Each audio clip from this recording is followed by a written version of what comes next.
çfarë ju frikson dhe çfarë ju bën optimist për të ardhmen e Kosovës? Kosova është ballafaquar me disa sfida. Mendoj mas pari pavarësia e Kosovës është zvonu, është dashur edhe më herët të bëhet, dhe kjo ka qenë pikërisht për shkak të mos bashkëpunimit të subjekteve politike, madje pa këto dallimet e mendimeve. Domethënë, edhe nëse i kam pas mendimet e njëjta.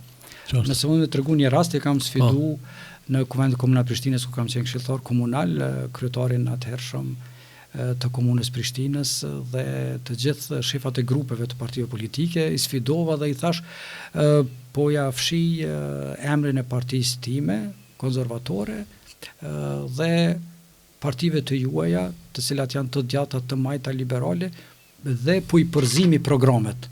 Po ju sfidoj nëse ju muni me gjetë cili program është i partisë juve.